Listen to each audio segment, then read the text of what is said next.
commence le graffiti en 95 avec des copains.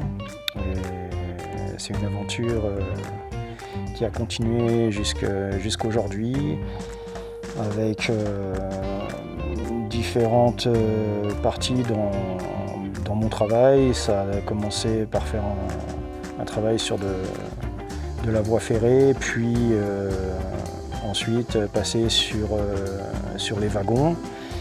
Et aujourd'hui, on est plutôt sur un développement d'œuvres sur toile et autres supports en rapport avec notre culture.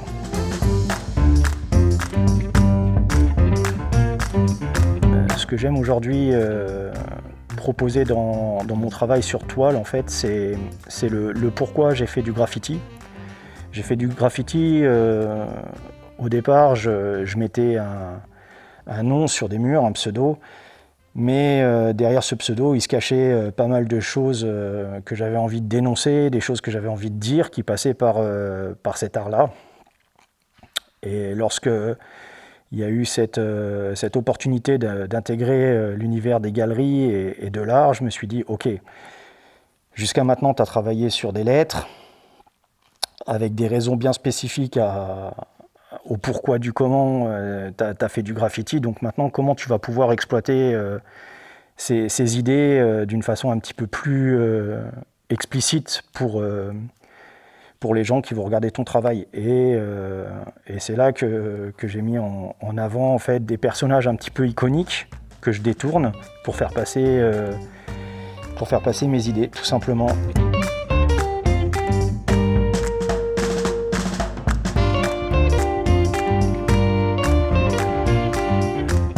Sur l'ensemble de mon travail, tu vas pouvoir aussi observer des stalagmites, un mouvement vraiment vertical qui a tendance à aller vers le haut.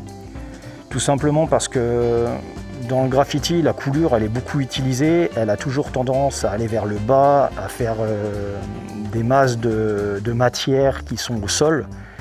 Et pour moi, ça va avec un truc qui dégrade, un aspect de ça tire vers le bas. Et ce que j'aime dans l'idée de l'évolution à plusieurs niveaux, c'est de toujours se dire, ok, qu'est-ce qu'il y a de mieux à faire, qu'est-ce que je peux aller chercher plus loin, aller chercher plus haut. Et du coup, sur l'intégralité de mon travail, tu auras ce côté...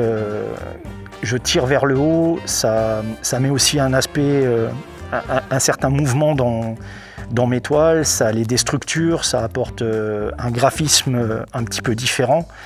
Tu vas les trouver de deux façons différentes. Il y a vraiment une ligne très artistique et tu vas avoir une ligne qui va être plus graffiti. Dans la ligne plus graffiti, on va être sur des coulures qui seront... c'est des coulures autonomes. Avec un travail libre de la coulure comme elle peut l'être dans le sens classique de la coulure.